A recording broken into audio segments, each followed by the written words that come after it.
ഒടുവിൽ ഉത്തരം മുട്ടിയപ്പോൾ ഉത്തരവ്.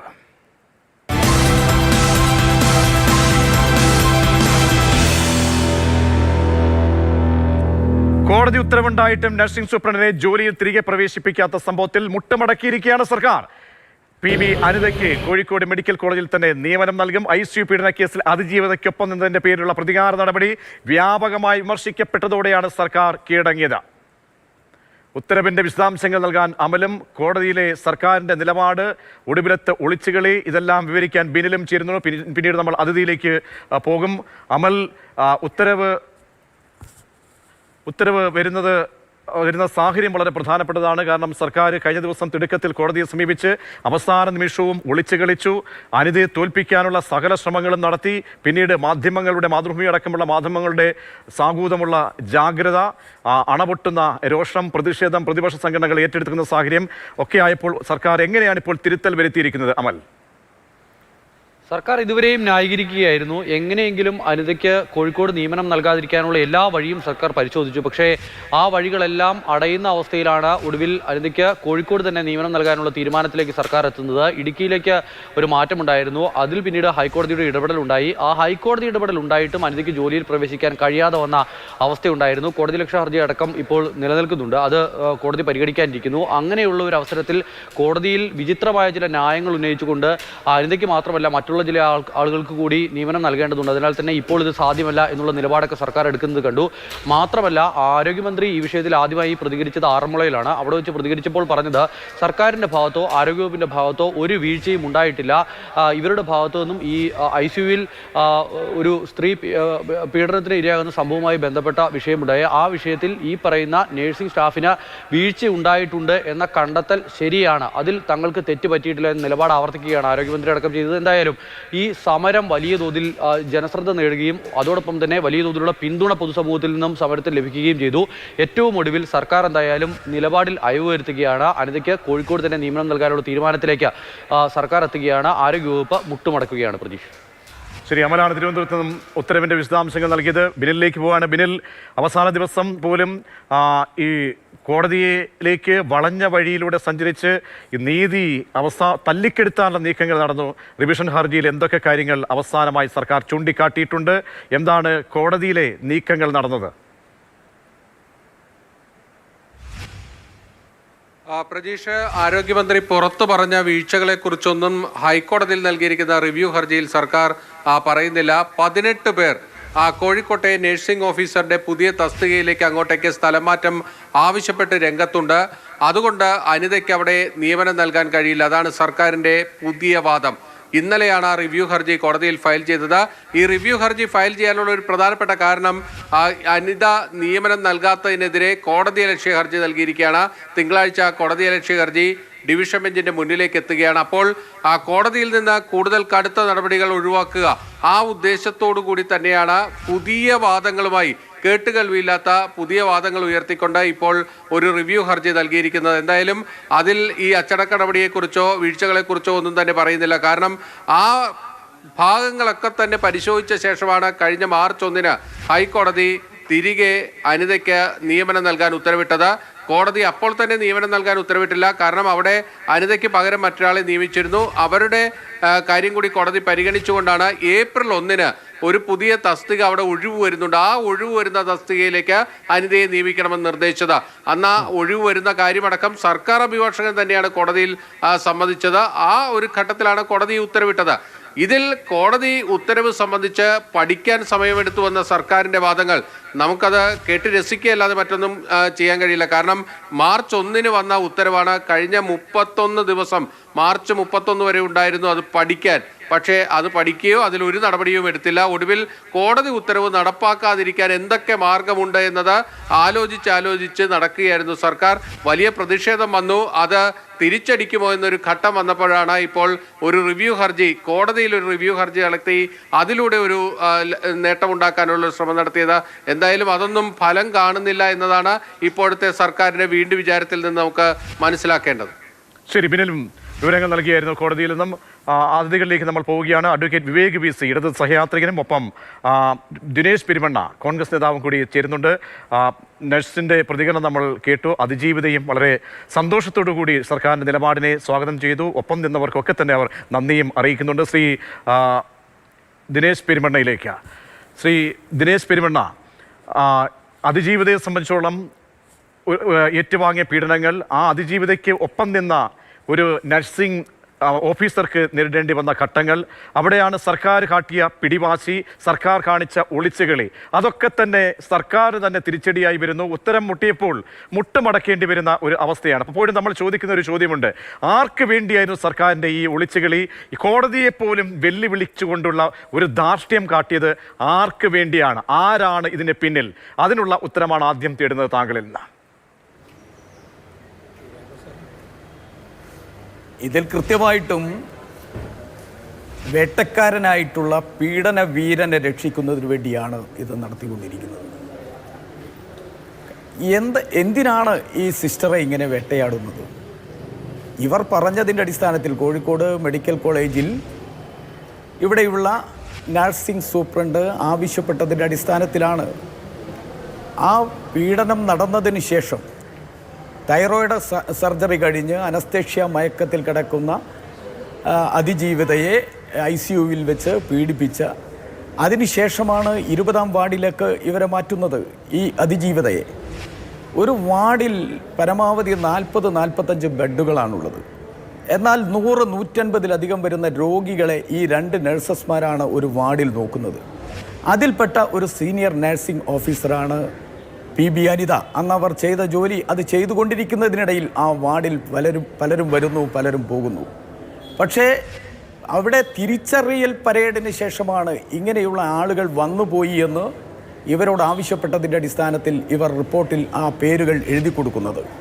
അവർ സത്യസന്ധമായി അവരുടെ നീതി നടപ്പിലാക്കി എന്നുള്ളതാണ്.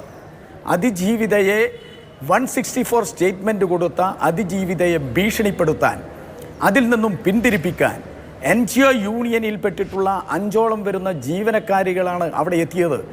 അവർക്കറിയില്ല, ഈ PB അനിതക്കറിയില്ല NGO യൂണിയനിൽപ്പെട്ടവരാണോ എന്ന്. അവിടെ വന്നവർ ആര്? തിരിച്ചറിയൽ പരേഡിൽ അവർക്ക് ബോധ്യപ്പെടുകയാണ് ഈ 5 ആളുകളാണ് എന്ന്. അവരെ എഴുതി കൊടുക്കുകയാണ്. എഴുതി കൊടുത്തപ്പോൾ സസ്പെൻഡ് ചെയ്യുന്നത് മെഡിക്കൽ കോളേജാണ്. മെഡിക്കൽ കോളേജ് സസ്പെൻഡ് ചെയ്തതിന് ശേഷം പശ്ചാത്തലം അറിയാം. പശ്ചാത്തലവും കഴിഞ്ഞ മണിക്കൂറിലും നിമിഷങ്ങളിലൊക്കെ തന്നെ അതിജീവിതയും ഒപ്പം ഈ നഴ്സും ഒക്കെ കാര്യങ്ങൾ വിവരിച്ചതാണ്. നമുക്ക് പ്രധാനപ്പെട്ട ഒരു ചോദ്യമുണ്ട്. സാധാരണ ഹൈക്കോടതി ഒരു ഉത്തരവിടുകയാണ്. ഇത്തരം കേസുകളിലെ ഉത്തരവിനെ ഗൗരവത്തോടുകൂടി കാണണം. പക്ഷേ ആ ഉത്തരവ് മാർച്ച് മാസം 31 മുതൽ, അല്ലെങ്കിൽ ഏപ്രിൽ ഇത്രയും ദിവസമായി 6-ാം ദിവസമാണ്. ഈ 6-ാം ദിവസം വരെ, 5-ാം ദിവസം വരെ ഇത് പൂഴ്ത്തിവെക്കുന്നു. 6-ാമത്തെ ദിവസത്തിലേക്ക് എത്തുമ്പോൾ കോടതിയിലേക്ക് ഒരു വളഞ്ഞ വഴിയുമായി ചെല്ലുകയാണ്, കോടതിയെ സമീപിക്കുന്നു. നമുക്കറിയാം, ഈ കേസിൽ സർക്കാർ അഭിഭാഷകൻ ഉറപ്പ് നൽകുകയാണ് ഹൈക്കോടതിക്ക് മുൻപാകെ ഒരു ഒഴിവ് ഇവിടെ വരുന്നു, ആ ഒഴിവ് വരുന്ന മുറയ്ക്ക് അനിതയെ അപ്പോയിൻമെൻറ്റ് ചെയ്യാമെന്ന്. ആ കോടതിയിൽ പറഞ്ഞ കാര്യങ്ങൾ അവിടെ നമ്മുടെ പൊതുസമൂഹത്തിൽ പബ്ലിക് ഡൊമൈനിൽ ഉള്ളപ്പോൾ തന്നെ ആരോഗ്യമന്ത്രിയും പറയുന്നത് മറിച്ചൊരു കാര്യമാണ്. മറിച്ച് ഈ നഴ്സിന് വീഴ്ച പറ്റിയെന്ന്. അത് ഏറ്റുപിടിച്ചെന്ന് മുഖ്യമന്ത്രിയും പൊതുസമൂഹത്തോട് അതേ വാചകങ്ങൾ പറയുകയാണ്. ഇതാണ് ചോദിക്കുന്നത്, ഇങ്ങനെ ഇത്രത്തോളം കോടതിയെ പോലും തെറ്റിദ്ധരിപ്പിക്കുന്ന രീതിയിൽ ആർക്ക് വേണ്ടിയാണ് ഇവർ ചരടുവലി നടത്തിയത്? ഒരു പാവപ്പെട്ട ഒരു സ്ത്രീയോട്, ഒരു സർക്കാർ ജീവനക്കാരിയോട് കേരളത്തിൻ്റെ മുഖ്യമന്ത്രിയും കേരളത്തിൻ്റെ ആരോഗ്യവകുപ്പ് മന്ത്രിയും ഒക്കെ സ്വീകരിക്കുന്ന നിലപാട് കാണുമ്പോൾ പരമപുച്ഛമാണ് എന്നെപ്പോലെയുള്ള പൊതുപ്രവർത്തകർക്കെല്ലാം തോന്നുന്നത്. നീതിക്കായി നിലകൊണ്ടവരല്ലേ. കേരള ഹൈക്കോടതി ഇവരെ മാർച്ച് 1 ഇറക്കിയ ഉത്തരവിൽ കൃത്യമായി പറയുന്നു, ഇവർ മറ്റൊരു കുറ്റവും ചെയ്തിട്ടില്ല, ഇവരെ തിരിച്ചെടുക്കണം. അങ്ങനെ തിരിച്ചെടുക്കാനുള്ള ഉത്തരവുണ്ടായത് നേരത്തെ പറഞ്ഞതുപോലെ ഗവൺമെൻറ് പ്ലീഡർ ഹൈക്കോടതിയിൽ ഉറപ്പ് കൊടുത്തതിൻ്റെ അടിസ്ഥാനത്തിലാണ്. അവരെ മെഡിക്കൽ കോളേജിൽ നിയമിക്കാമെന്ന് പറഞ്ഞുകൊണ്ടാണ്. അത് ഏപ്രിൽ 1 നിയമനം നടത്തും എന്ന് പറഞ്ഞ് ഏപ്രിൽ 1 രാവിലെ 9 മണി മുതൽ ഇവിടെ വന്ന സിസ്റ്റർ PB അനിതയെ ആ നിയമനം നൽകാതെ ഇന്നുവരെ നീട്ടിക്കൊണ്ടുപോവുകയും അതിനെ ന്യായീകരിക്കുകയും ചെയ്യുന്ന മുഖ്യമന്ത്രിയുടെ നിലപാട്, ആരോഗ്യവകുപ്പ് മന്ത്രിയുടെ നിലപാട് ഈ ജനാധിപത്യ കേരളം കാണുകയല്ലേ. സ്ത്രീ സുരക്ഷയുടെ പേര് പറഞ്ഞുകൊണ്ടല്ലേ ഇവർ അധികാരത്തിൽ വന്നത്. ആരോഗ്യവകുപ്പ് മന്ത്രി ഒരു വനിതയല്ലേ. ഒരു പാവപ്പെട്ട സ്ത്രീയോട് കാണിക്കേണ്ട ഇത് ഇങ്ങനെയാണോ ഒരു സർക്കാർ? അപ്പോൾ സർക്കാർ ഞങ്ങളും ചോദിക്കുന്നത് ഇത് തന്നെയാണ്. എന്തു താല്പര്യം? NGO യൂണിയനിൽ പെട്ടിട്ടുള്ള ശശീന്ദ്രൻ എന്ന് പറയുന്ന അന്നത്തെ ഒരു ജീവനക്കാരനാണ് ഈ അതിജീവിതയെ പീഡിപ്പിച്ചത്. അതിൻ്റെ പേരിൽ അദ്ദേഹം റിമാൻഡ് ചെയ്യപ്പെട്ടു, അദ്ദേഹം സസ്പെൻഡ് ചെയ്യപ്പെട്ടു. ഇപ്പം അദ്ദേഹം ഈ മെഡിക്കൽ കോളേജിന്റെ പരിസരത്ത് ഇങ്ങനെ കറങ്ങി നടക്കുക. എന്നാൽ ഈ മെഡിക്കൽ കോളേജിന്റെ പ്രിൻസിപ്പൽ ഓഫീസിന് മുൻപിൽ 6 ദിവസം ഈ സഹോദരി ഒരു സാധാരണ കേസല്ല ഇത്, രാഷ്ട്രീയ കളിക്ക് നിൽക്കേണ്ട ഒരു കേസല്ല. കാരണം അതിജീവിതയ്ക്കൊപ്പം നിൽക്കുന്ന ഒരാൾക്ക് മുൾക്കിരീടമാണ് സമ്മാനം, അവർക്ക് സ്ഥാനചലനമാണ്, അവർക്കതിനുള്ള ഉപഹാരം എന്ന് ഒരു സന്ദേശം, ഒരു നരേറ്റീവ് സൃഷ്ടിക്കുന്നതിലെ അത്ഭുതമാണ് നമ്മെ ഇങ്ങനെ ചിന്തിപ്പിക്കേണ്ടി വരുന്നത്. ഞാൻ അങ്ങയിലേക്ക് മടങ്ങിയെത്താം. ശ്രീ വിവേക് VC, താങ്കളും ഒരു അഭിഭാഷകനാണല്ലോ. ഒരു ഹൈക്കോടതിയുടെ ഒരു ഉത്തരവിനെ എത്രമാത്രം മുഖവിലേക്ക് ഒരു സർക്കാർ, ഒരു ഭരണകൂടം, ഒരു സ്റ്റേറ്റ് എടുക്കണമെന്നത് പറഞ്ഞു കൊടുക്കേണ്ട കാര്യമില്ല. അതും ഇത്തരത്തിലുള്ള കേസുകളിൽ അതിൽ മാർഗനിർദ്ദേശങ്ങൾ അതിജീവിതയുമായി ബന്ധപ്പെട്ട ഒരു കേസ് കൂടിയാണിത്. ആ നിലയ്ക്കാണ് ഇതിനെ പരിഗണിക്കപ്പെടേണ്ടത്. അതൊന്നും കാട്ടാതെ സർക്കാർ ആർക്കു വേണ്ടിയാണ് ഇത്തരം ഒളിച്ചുകളി നടത്തിയത്? ഏത് മാഫിയാ സംഘത്തിന് വേണ്ടിയാണ് സർക്കാർ ഒളിച്ചുകളി നടത്തിയത്? കോടതിയെ പോലും ഉത്തരവ് പോലും വഴി പൂഴ്ത്തി വെച്ചുകൊണ്ട് വളഞ്ഞ വഴി സ്വീകരിക്കാൻ സർക്കാർ പോയത് എന്തിനായിരുന്നു ശ്രീ വിവേക്? അതിജീവിതയ്ക്കെതിരെ ആരോപണം ഉണ്ടായി, അതിജീവിതയ്ക്കെതിരെ വന്നപ്പോൾ തന്നെ ഗവൺമെൻറ് കേസെടുക്കുകയും ഈ പറയുന്ന പ്രതിയെ പ്രതിപ്പട്ടികയിൽ കൊണ്ടുവരികയും അതോടൊപ്പം തന്നെ അദ്ദേഹത്തെ റിമാൻഡ് ചെയ്ത് കസ്റ്റഡി ആപ്ലിക്കേഷൻ ഇട്ട് ചോദ്യം ചെയ്ത് മനസ്സിലാക്കി കുറ്റാന്വേഷണത്തിൻ്റെ ചാർജ് പെൻഡിങ്ങിൽ നിൽക്കുകയാണ്. അതിൽ നിന്ന് തന്നെ വ്യക്തമായി മനസ്സിലാക്കാം, ഇടതുപക്ഷ ഗവൺമെൻറ് എക്കാലത്തും അതിജീവിതകൾക്കൊപ്പമാണ്. എവിടെയാണോ ആരാണോ പീഡിപ്പിക്കപ്പെടുന്നത്, പീഡിപ്പിക്കപ്പെടുന്നവൻ്റെ കൂടെ, പീഡനത്തിന് വിധേയായ കൂടിയോടെയാണ് എപ്പോഴും നിന്നിട്ടുള്ളത്. ഇവിടെ കാണേണ്ട വിഷയം, ആ സമയത്ത് നേഴ്സിംഗ് സൂപ്രണ്ടായ PB അനിത എന്ന് പറയുന്ന ആ മെഡിക്കൽ കോളേജിലെ ഏറ്റവും ഉയർന്ന ജീവനക്കാരിയും അവിടെ മറ്റ് ജോലി ചെയ്യുന്ന സബോർഡിനേറ്റുകളെ നിയന്ത്രിക്കേണ്ടവരുമായ ഒരു ജീവനക്കാരിയാണ്. ആ സമയത്ത് മെഡിക്കൽ ബോർഡ് അല്ലെങ്കിൽ മെഡിക്കൽ കോളേജ് ഒരു ഡൊമസ്റ്റിക് എൻക്വയറി കണ്ടക്ട് ചെയ്യുമ്പോൾ ആ ഡൊമസ്റ്റിക് എൻക്വയറി കണ്ടക്ട് ചെയ്ത ഫൈൻഡിങ്സിൻ്റെ അടിസ്ഥാനത്തിൽ ചില പോരായ്മകൾ, ചില കുറവുകൾ മെഡിക്കൽ സൂപ്രണ്ടിനും അത് ഹൈക്കോടതിയുടെ പരിഗണനയ്ക്ക് വന്നിട്ടുണ്ടോ? ഹൈക്കോടതി ആ കാര്യങ്ങൾ മുഖവിലേക്ക് എടുത്തിട്ടുണ്ടോ? നമ്മുടെ മുന്നിൽ ഹൈക്കോടതി ഉത്തരവല്ലേ? ആ ഉത്തരവിന്റെ ചോദ്യമാണ്. ആ ഉത്തരവ് 6 ദിവസം അതിന്റെ മേൽ അടയിരുന്നത് എന്തിനു വേണ്ടിയായിരുന്നു ശ്രീ വിവേക്? ഇപ്പോൾ വേറെ ഡൊമസ്റ്റിക് എൻക്വയറി അല്ല, അല്ലെങ്കിൽ ട്രാൻസ്ഫർ ആയിട്ട് സസ്പെൻഡ് ചെയ്തപ്പെട്ട ആൾ പുനഃസ്ഥാപിച്ച് തിരിച്ചു കിട്ടുന്നതിന് വേണ്ടി അവർ ഹൈക്കോടതിയെ സമീപിച്ചു. ആദ്യം അഡ്മിനിസ്ട്രേറ്റീവ് ട്രിബ്യൂണൽ സമീപിച്ചു, ഗവൺമെൻറ് ഹൈക്കോടതി പോയി ഹൈക്കോടതിയെ സമീപിച്ചു. ആ ഹൈക്കോടതിയെ സമീപിച്ച സമയത്ത് തന്നെ താങ്കൾ തന്നെ പറഞ്ഞു, ഗവൺമെൻറ് പ്ലീഡർ വ്യക്തമായി പറഞ്ഞു, ഒഴിവ് വരുന്ന സമയത്ത് പരിഗണിക്കാം എന്ന് പറഞ്ഞു, ടു ബി കൺസിഡർ എന്ന് പറഞ്ഞു. അതിൻ്റെ അടിസ്ഥാനത്തിൽ ഹൈക്കോടതി ഉത്തരവ് നൽകി. ആ ഉത്തരവിൽ മേൽ 5 ദിവസം അല്ലെങ്കിൽ ആ ഉത്തരവിനെക്കുറിച്ച് മനസ്സിലാക്കി AGയോടൊക്കെ ചോദിച്ച് എന്ത് തീരുമാനമെടുക്കണമെന്ന് ഗവൺമെൻറ് എത്തുന്നതിന് മുമ്പ് തന്നെ 1 ദിവസം കഴിഞ്ഞപ്പോൾ തന്നെ ഈ പറഞ്ഞ സിസ്റ്റർ ഉൾപ്പെടെ ഒരു രാഷ്ട്രീയ ലാഖോടുകൂടി മെഡിക്കൽ കോളേജിൻ്റെ സമരപന്തത്തിലേക്ക് വരികയും ആ വിഷയം പ്രതിപക്ഷവും പൊതുസമൂഹത്തിൻ്റെ ഭാഗമായി ഇടതുപക്ഷത്തിനെതിരെ, പ്രത്യേകിച്ചും ആരോഗ്യമന്ത്രിക്കെതിരെയും മുഖ്യമന്ത്രിക്കെതിരെയും വ്യക്തിപരമായി പറയുന്ന രീതിയിലേക്ക് ശ്രദ്ധ കൊണ്ടുവരാൻ ശ്രമിച്ചു. ശ്രീ വിവേക്, വളരെ കഷ്ടമാണ്. കാരണം നമുക്കറിയാം എങ്ങനെയാണ് ആ സ്ത്രീ എത്ര ദിവസം അവിടെ കയറി ഇറങ്ങി, ഒടുവിൽ അവർക്ക് അവിടെ പടിവാതിക്കൽ വന്ന് യാചിക്കേണ്ടി വന്നതിൻ്റെ സാഹചര്യം. ഒരു രാഷ്ട്രീയ കളറല്ല അവർക്ക് നൽകിയത്. അവരുടെ അതിജീവനത്തിന് വേണ്ടി ഒരു അതിജീവിതം അവർ മാത്രമായിരുന്നില്ലെന്ന് ഓർക്കണം. ഈ നരകയാതന അനുഭവിച്ച ആ അതിജീവിത പ്രിയ സഹോദരിയും അവർക്കൊപ്പം ഉണ്ടായിരിക്കണം. അവർക്കും രാഷ്ട്രീയലാക്കായിരുന്നോ? അത് താങ്കൾ പറയുമോ? അത് പറഞ്ഞില്ലല്ലോ. അതിജീവിതയ്ക്കെതിരെ ഒരു വിഷയം വന്നപ്പോൾ ഗവൺമെൻറ് ഏറ്റെടുക്കുകയും പോലീസ് കേസ് നടത്തുകയും 164 സ്റ്റേറ്റ്മെൻറ്റ് മജിസ്ട്രേറ്റിനെ കൊണ്ട് തന്നെ പോലീസിൻ്റെ നിർദ്ദേശപ്രകാരം രേഖപ്പെടുത്തുകയും ആ ക്രിമിനൽ കേസ് അവിടെ നിൽക്കുകയാണ്. അടുത്ത വിഷയമെന്ന് പറഞ്ഞാൽ ഡൊമസ്റ്റിക് എൻക്വയറി കണ്ടക്ട് ചെയ്തപ്പോൾ ആ ഹോസ്പിറ്റലിൻ്റെ പ്രധാനപ്പെട്ട നേഴ്സിംഗ് സൂപ്രണ്ട് ഉൾപ്പെടെയുള്ളവരെ കുറിച്ച് നിയന്ത്രിക്കേണ്ട സബോർഡിനേറ്റ് ജീവനക്കാർ നടത്തിയ തെറ്റോ ഇവരുടെ ഭാഗമായി ഡൊമസ്റ്റിക് ചില ഫൈൻഡിങ്സ് വന്നിട്ടുണ്ട്. ആ ഫൈൻഡിങ്സിന്റെ അടിസ്ഥാനത്തിൽ ഇവരെ ഫൈൻഡിങ്സ് ഒക്കെ മാറ്റി നിർത്തുക. ആ ഫൈൻഡിങ്സ് എങ്ങനെയാണ് എന്നുള്ള കാര്യം ആ അതിജീവിതയെ കഴിഞ്ഞ ദിവസം ഞാൻ പറഞ്ഞതല്ല, ഞാൻ ചോദിച്ചതല്ല. ഈ ഹൈക്കോടതി ഉത്തരവിന്മേൽ നിങ്ങൾ എന്തിനാണ് അടയിരുന്നത്? അതുമല്ല, താങ്കൾ പറയുന്ന രീതിയിലാണെങ്കിൽ AG അവിടെ കോടതിയിൽ പറയുന്നു ഒരു ഒഴിവ് 1-ാം തീയതി അല്ലെങ്കിൽ വരാൻ പോകുന്നു. പക്ഷേ ആ ഒഴിവ് അങ്ങനെയെങ്കിൽ അത് അവിടെ ആ പൊതുസമൂഹം അല്ലെങ്കിൽ അവിടുത്തെ ഒരു സിസ്റ്റത്തിന് മുൻപാകെ ഇങ്ങനെ ഒരു അപേക്ഷ കിടക്കുമ്പോൾ പിന്നീട് ഒരു 18 പേര് യോഗ്യരായ ആള് ഉണ്ട് എന്ന് പറഞ്ഞുകൊണ്ട് റിവ്യൂ ഹർജിയുമായി എന്തിനാണ് പോയത്?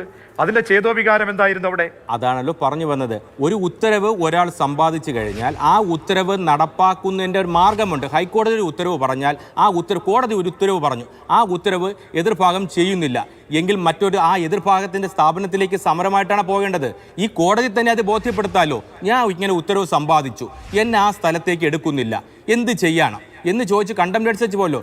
ഇത് പൊതുശ്രദ്ധയും മാധ്യമ ശ്രദ്ധയും ലഭിക്കുന്നതിന് അതിജീവിതയും ഈ സമരവും തമ്മിൽ കൂട്ടിക്കുഴയ്ക്കരുത്. അതിജീവിതയ്ക്ക് ഒപ്പം അതിജീവിതയ്ക്ക് ഇറങ്ങേണ്ടി വരുന്നെങ്കിൽ അതിനെ കൂട്ടിക്കുഴച്ചേ മതിയാകൂ. എനിക്കൊപ്പം നിന്ന നെഞ്ചുറപ്പോടുകൂടി എനിക്കൊപ്പം നിന്ന പലരും ഈ മാഫിയ സംഘത്തിന്റെ ഈ പറയുന്ന NGO യൂണിയൻ നേതാവിന്റെ ഭീഷണിക്ക് മുൻപാകെ വഴങ്ങിയപ്പോൾ നെഞ്ചുറപ്പോടുകൂടി ഹൃദയം കാട്ടിയത് ഈ സ്ത്രീയാണെന്ന് അതിജീവിത വന്ന് പറഞ്ഞു. ആ സമരത്തിനൊപ്പം അവരിയ്ക്കുകയും ചെയ്തു. അപ്പോൾ അവരുടെ പേരിനൊപ്പം ചേർത്തേ മതിയാവൂ വിവേക്. അതാണ് പറഞ്ഞു വരുന്നത്.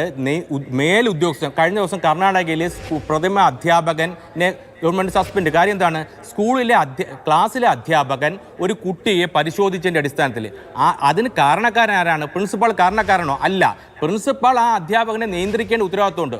അതുപോലെയാണ് നേഴ്സിംഗ് സൂപ്രണ്ടിന്റെ സബോർഡിനേറ്റ് ജീവനക്കാർ കുറ്റം ചെയ്താൽ അവർ പകൽ ഡ്യൂട്ടിയാണെന്ന് ഓർക്കണമെന്ന്. അവരന്ന് പകൽ ഡ്യൂട്ടിയാണെന്ന് ഓർക്കണം. ഡ്യൂട്ടി സമയം ഡൊമസ്റ്റിക് എൻക്വയറിയിൽ ഒരു വിഷയം കണ്ടെത്തി ആ ആളിനെ ഗവൺമെന്റ് ഒരു നടപടിയുടെ ഭാഗമായിട്ട് സസ്പെൻഡ് ചെയ്തെന്നിരിക്കട്ടെ. സസ്പെൻഡ് ചെയ്യുന്ന അവർ ചോദ്യം ചെയ്തു, കോടതിയെ സമീപിച്ചു, കോടതിയിൽ ഉത്തരവ് സമ്പാദിച്ചു. ആ ഉത്തരവ് ഗവൺമെന്റ് നടപ്പാക്കുന്നില്ല എങ്കിൽ എന്താ ചെയ്യേണ്ടത്? പൊതുസമൂഹത്തിൽ എന്താണ്? ജുഡീഷ്യറിയെ സമീപിച്ച ആള് തിരിച്ചു തന്നെ ജുഡീഷ്യറിയിൽ തന്നെ പറയാം. നന്നായി ശ്രീ ഗവൺമെന്റിനെതിരെ സമരം സർക്കാർ ഇത് ഇങ്ങനെ പറയരുത്. കാരണം ഇരയ്ക്കൊപ്പമാണോ എന്ന് നാഴികയ്ക്ക് 40 വട്ടം ശരിയാണോ എന്ന് പൊതുസമൂഹം ചിന്തിക്കട്ടെ. ശ്രീ ദിനേശ് പെരുവണ്ണ, ഇങ്ങനെ രീതിയിൽ ഈ സാങ്കേതികത്വത്തിൽ തൂങ്ങി സംസാരിക്കേണ്ടതുണ്ടോ? സർക്കാർ കാട്ടിയത് തികച്ചും ഒളിച്ചുകളിയല്ലേ? കാരണം സർക്കാരിന് ചിലരെ സംരക്ഷിക്കേണ്ടതുണ്ടായിരുന്നു. കാരണം ഇന്നലെ തന്നെ ചിലർ പറയുന്നുണ്ട്, തിരുവനന്തപുരത്ത് നിന്നും ഒരു ഉറപ്പ് നൽകിക്കൊണ്ട് ആരോഗ്യമന്ത്രി ഇവരൊക്കെ വിളിക്കുമ്പോൾ, ഈ നഴ്സായാലും അതിജീവിതയുമായി ബന്ധപ്പെട്ടവരൊക്കെ വിളിക്കുമ്പോൾ ഉറപ്പ് തിരുവനന്തപുരത്ത് നിന്ന് പറയും, അങ്ങ് കോഴിക്കോടേക്ക് ചെല്ലുമ്പോൾ ആരോഗ്യമന്ത്രിയുടെ നിറം അപ്പാടെ മാറുകയാണ്. അപ്പോൾ ആരോഗ്യമന്ത്രിയെയും ബ്ലാക്ക്മെയിൽ ചെയ്യുന്ന, ഈ സർക്കാരിനെ പോലും ബ്ലാക്ക്മെയിൽ ചെയ്യുന്ന, ഈ കോടതിയെ പോലും ബ്ലാക്ക്മെയിൽ ചെയ്യുന്ന ഒരു മാഫിയ സംഘം ആ മെഡിക്കൽ കോളേജിലുണ്ടോ? തീർച്ചയായിട്ടും. ഇവിടെ ഇടതുപക്ഷ സഹയാത്രികനായ അഡ്വക്കേറ്റ് വിവേക് സർക്കാരിന് വെള്ളപൂശാൻ അദ്ദേഹം നടത്തിയ ശ്രമങ്ങൾ കേൾക്കുമ്പോൾ വളരെ ലജ്ജ തോന്നുകയാണ്. കാരണം അദ്ദേഹം പറഞ്ഞു നഴ്സിംഗ് സൂപ്രണ്ടാണ് PB അനിത എന്ന്. അദ്ദേഹം അത് കൃത്യമായിട്ട് മനസ്സിലാക്കണ്ടേ? നഴ്സിംഗ് സൂപ്രണ്ടല്ല, PB അനിത സീനിയർ നഴ്സിംഗ് ഓഫീസറാണ്. ഡൊമസ്റ്റിക് എൻക്വയറി നടന്ന് 3 പേർക്കെതിരെയാണ് ട്രാൻസ്ഫർ നടപടി സ്വീകരിച്ചത്. ഒന്ന് senior chief nursing officer, 2 nursing superintendent, അന്ന് ആ വാർഡിൽ ഡ്യൂട്ടിയിലുണ്ടായിരുന്ന senior nursing officer PB Anitha. ഇവരെല്ലാം ട്രിബ്യൂണലിൽ പോയി സ്റ്റേ മേടിച്ചതാണ്. എന്നാൽ ട്രിബ്യൂണലിൽ പോയി സ്റ്റേ മേടിച്ചു വന്നിട്ടുള്ള ചീഫ് നഴ്സിംഗ് ഓഫീസറും നഴ്സിംഗ് സൂപ്രണ്ടും ഈ മെഡിക്കൽ കോളേജിൽ ഇപ്പോൾ ജോലി ചെയ്യുക. എന്താ PB അനിതയോട് മാത്രം ഇത്തരമൊരു കടുത്ത നിലപാട്? ആരാ രാഷ്ട്രീയം കാണിക്കുന്നത്? അവർ പ്രതിദാനം ചെയ്യുന്ന, അവർ KGNOU എന്ന് പറയുന്ന സംഘടനയുടെ ജില്ലാ ട്രഷറാണ്. അതുകൊണ്ട് രാഷ്ട്രീയമായി അവരെ വേട്ടയാടുകയാണ്. എന്താ ഇവിടെ ചീഫ് നഴ്സിംഗ് ഓഫീസറും നഴ്സിംഗ് സൂപ്രണ്ടും ഇവിടെ ജോലി ചെയ്യുമ്പോൾ PB അനിത കോടതിയിൽ നിന്നും ഉത്തരവ് വാങ്ങിക്കൊണ്ട് ഇവിടെ ഏപ്രിൽ 1 വന്നിട്ടും ഇദ്ദേഹം പറയുന്നത് എന്താ? ചർച്ചയിൽ പങ്കെടുത്തുകൊണ്ട് ഇവിടെ വന്ന് സമരമൊന്നും അവർ നടത്തിയിട്ടില്ല. അവരിവിടെ ഇരിക്കുകയാണ്. അവർ പ്രിൻസിപ്പളിൻ്റെ ഓഫീസിൽ പോയി, പ്രിൻസിപ്പൾ ഇല്ല. ഡെപ്യൂട്ടി പ്രിൻസിപ്പളെ നോക്കി, വൈസ് പ്രിൻസിപ്പളെ അദ്ദേഹം ഇല്ല. മെഡിക്കൽ കോളേജ് പോലെയുള്ള ഒരു വലിയ സ്ഥാപനത്തിൽ പ്രിൻസിപ്പളില്ല, വൈസ് പ്രിൻസിപ്പളില്ല. എയോട് ചോദിച്ചപ്പോൾ എയോ പറയുന്നത് എനിക്കൊന്നും അറിയില്ല. പിന്നീടാണ് അറിയുന്നത് വൈസ് പ്രിൻസിപ്പളിൻ്റെ ചാർജ് മോർച്ചറിയുടെ ചുമതലയുള്ള ഡോക്ടർ സുജിത് ചന്ദ്രനാണ് എന്ന്.